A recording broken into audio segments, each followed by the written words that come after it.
Remember, guys, the days of anxiously awaiting the next Harry Potter book, envisioning the moment when your Hogwarts letter arrives so you can go off and be a famous witch or wizard? Yeah, that's not what we're talking about today. No, the witches that I'm about to talk to you about, you want to stay as far away from as possible. What is good, my top 10 friends? My name is Nicholas Playlog, and I'm going to be your host in today's video where we will be looking at the top 5 scary witches in literature. Let's get into it. Number 5 has got to go to Circe from Homer's famous epic poem, The Odyssey. The Odyssey is the second epic poem by Homer surrounding the Great Trojan War. The first poem was entitled The Iliad and depicted the Great War itself. However, the second text details the events that happened after the war and describes in great detail the journey home by the main character Odysseus. These texts are often regarded as some of the finest literature ever written,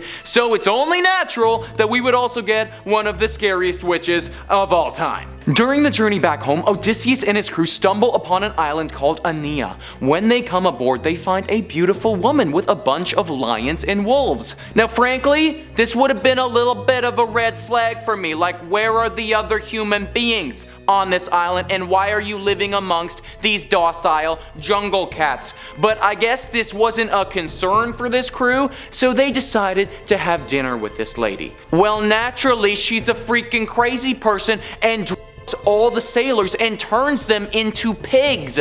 Listen, guys, I am all about having a nice meal, but I'm not trying to get turned into a freaking pig. Turns out that all of those lions, all of those wolves that she was living with, yeah, those are people too. They have previously fallen victim to her sinister ways and are now trapped in the body of an animal. Basically, Circe will draw people in with her beauty and her nice meals and then them so they will turn into any animals of her choosing and will forever live on her island. It's basically like the stereotypical crazy cat lady has taken it to a whole nother level that no one wanted it to go. Personally, I don't think this story is as terrifying as some of the other blood-sucking witches that we're going to talk about later, but for somebody who is easily coerced by good food, yeah, this one really hit home. Coming in at number 4, we have the Spirit Witch from V. Castro's Goddess of Filth.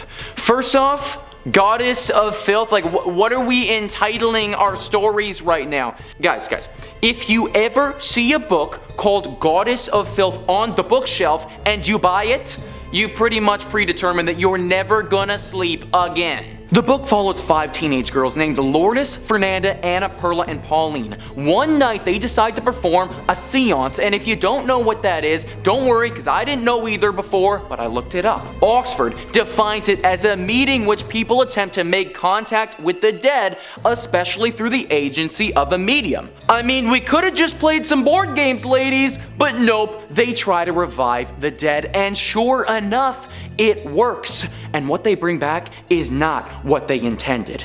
The lights flicker, and Fernanda starts spouting out some ancient language that no one can understand and pulls a full exorcist on them by getting on all fours and crawling around backwards on the ground. Well, turns out Fernanda has been taken over by an Aztec spirit that is more than happy to wake up from the dead and possess her. The scariest part about this is that the Aztec entity can just lie dormant for an extended period of time and then take over her body whenever it wants. You could just be full on driving your car, minding your own business, and then bam! Demon, now possessing your whole body. You have no control over your actions. This happens pretty regularly to Fernanda because this Aztec spirit has come to play. Over the next few weeks, her friends find her scrubbing black makeup all over herself, slicing her hands up on rose petals, and sucking the sin out of the mouths of the guilty. Like what? Can you imagine? Hey, Mom, sorry, I can't be home for dinner. I just gotta suck the guilt out of people's mouths. And if that isn't scary enough for you, then this Aztec demon is constantly talking to you when you haven't lost all control. You basically have 2 people inside your head at all times, except one of them is a normal teenage girl, and the other one is some crazy Aztec lady that wants to cleanse the world of evil guilt. People have described this book as being one of the scariest and realest possession stories that they've ever read. If you don't like sleeping at night, then this tale might just be for you. Number 3 on this list has got to be Rhea from Stephen King's Wizard and Glass. Stephen King is considered by most to be one of the scariest writers of all time, and he definitely lives up to his name with this one. Rhea is a witch who lives on a hill outside of a local town with her 2 mutant pets. Now, a little bit of a shout out here, the mutant pets are called Ermit and Musty, and I just want to say that those are some killer mutant pet names. Anyways, the town she is nearby fears her, and for good reason.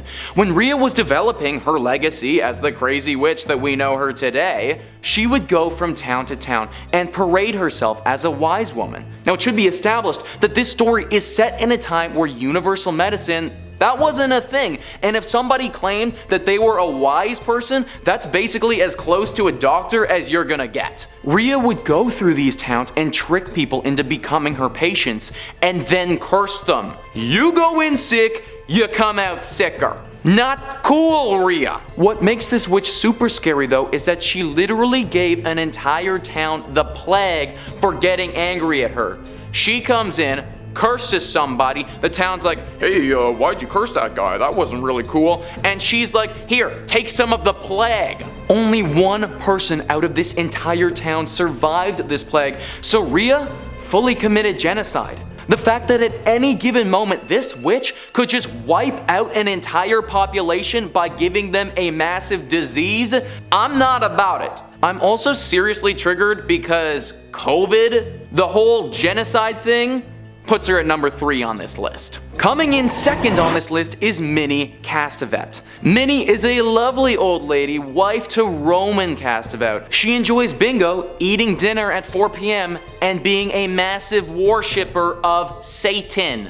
The character Minnie was written in the cult classic book Rosemary's Baby by Ira Levin. This book received so much success that it was later adapted into the critically acclaimed movie Rosemary's Baby, and is often regarded as one of the best horror movies to date. Minnie isn't your typical broomstick witch either, but she is a deep worshipper of the devil. Minnie and her husband Roman are neighbors to Rosemary and often very meddlesome. One evening, they bring over some chocolate mousse and celebrate a play that another character has performed that night. This isn't any ordinary chocolate mousse though. Inside the mousse is a that makes Rosemary pass out. Rosemary then dreams that she's with Satan that night. Minnie might not be turning people into animals or giving them the plague, but to play an instrumental role in having somebody give birth to the Antichrist is messed up. I think I put this one so high on the list because it feels so realistic. You go home to grandma, she gives you some freshly baked cookies, you're feeling so safe, so loved, so nurtured,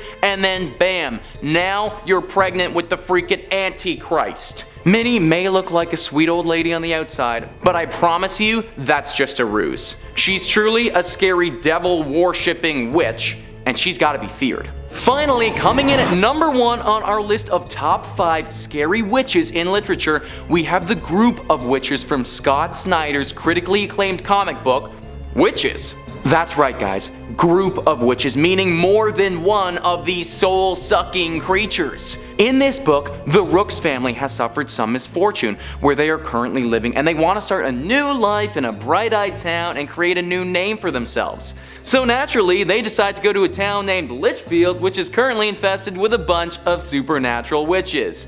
You might need to get a new real estate agent, guys. Once they get there, the daughter Sailor starts being visited by these creatures, and I say creatures because this book really flips the script on what the conventional definition of a witch is. Most people picture that classic broomstick, that classic cauldron, but there is none of that in this book. These witches live underneath an enormous tree in the woods. They're ancient, disgusting looking, shadowy things that live in the darkness and have a violent lust for death. They move throughout the trees like a spider or a bird of prey, hunting victims that come anywhere close to their lair because these humanoid monsters are hungry for literal flesh. Most of the time, witches just want to cast a spell on you, but these things literally want to eat you. The scariest part about this book is that it's a comic as well. So all of the gruesome, nitty-gritty, flesh-eating details, they don't get lost in translation.